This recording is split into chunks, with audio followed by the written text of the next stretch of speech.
There are hundreds of thousands of Bionicle sets out there, each containing their own dizzying array of parts in a multitude of shapes, sizes, and colors. If you have an idea for a custom Bionicle, you can probably build it with existing parts, unless it's mostly teal or purple or pearl gold or Santerre Cava but with all these great pieces like 4497129 claw 3x7x2 and 4219214 block 7x7 by 2.5 with 6 holes, how are you supposed to know which piece is the best? Well, worry not, for I have spent the past several seconds digging through my old Bionicle parts bin to bring you the definitive list of the top 10 Bionicle pieces. If you disagree with any of my picks or rankings, then by all means, mail me your favorite pieces and I'll evaluate them and then never give them back.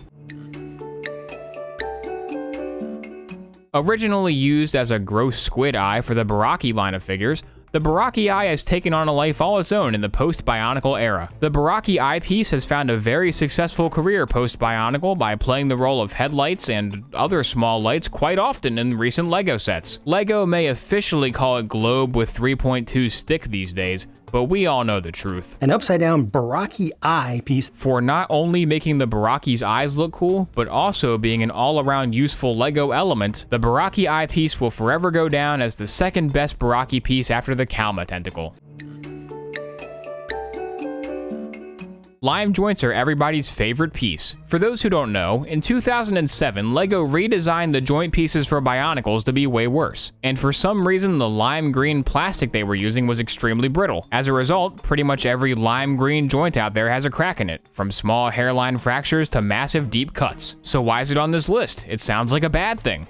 Well, yeah, it's bad, but it did generate some good memes, and it just makes owning an uncracked lime joint that much more special. If you own a Toa Mari Holly, for example, take a look at her joints and see if they're still intact. If they are, then congratulations, you're a millionaire. Some Bionicle collector will gladly pay you like 8 cents per piece. The Toa Mata's masks were cool, but they didn't stick to the face holes very well. This was by design, as you were supposed to knock them off during play, but in 2004, LEGO realized this would damage their value on the Bionicle collector's resale market. The solution was to make a new mask design that attaches with axles. Great, now the mask's not moving, but what if I want to put an old mask on a new head? Turns out you can. The amazing Metru head was designed so you could attach both kinds of masks to it, and it also had a ball joint at the neck for maximum head rotation capability. Plus it was good guy's head, so do I really gotta say more?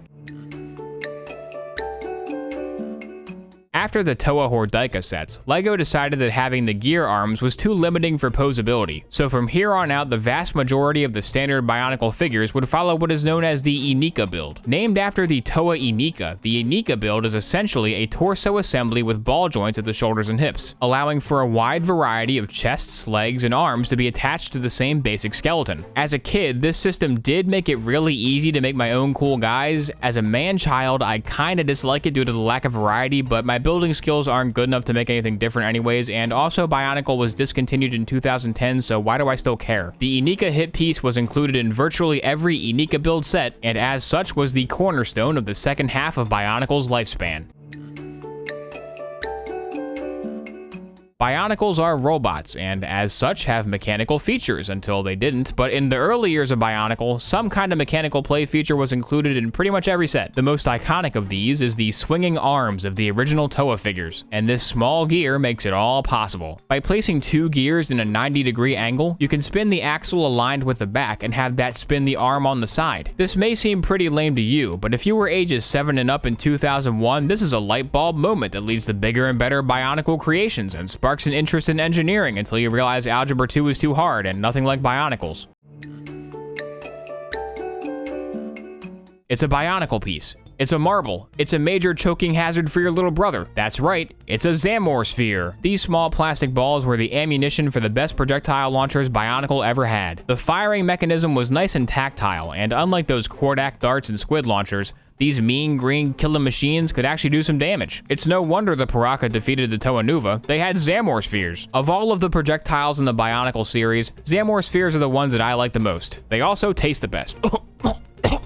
I can't breathe. Stupid Zactan.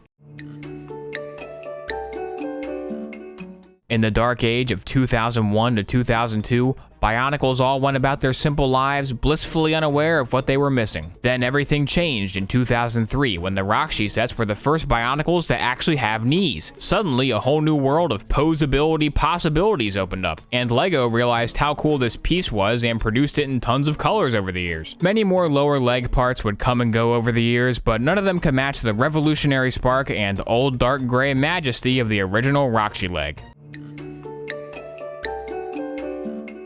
The humble blue pin thing. Half axle, half pin, all legendary. In my opinion, this is the most useful Bionicle piece ever. When I was a kid, I would trade all my good pieces just to get more of them. So while they'd have like 1 or 2 Toa with stiff arms and a bunch of cool parts they traded me for, I'd have like 20 crappy Toa Mata builds, but when you're a kid, quantity most definitely trumps quality. There are cooler looking parts out there, this is true. But for my money, none of them are as useful as this simple blue boy. Is there a more quintessential Bionicle piece than Tahu's Kanohi How? With just one look at this thing, you can already tell what Bionicle's all about. The How mask is the most iconic Bionicle design, and rightly so. It was, after all, the mask used for the McDonald's colored McDonald's Bionicle toy, which makes it the most valuable mask of all time in my book, so sorry Bionicle archives. I think I've got you beat on this one. And now for the #1 Bionicle piece of all time. The #1 piece is whatever you want it to be. Bionicle and LEGO in general is all about being creative and expressing yourself. Everyone has their own favorite part that's unique to them, and that's just fantastic. The best Bionicle piece is your favorite Bionicle piece, and nobody can ever take that away from you. Except for me, because the real #1 piece is Mask Big 5x15x11 from the Toa Terrain Crawler.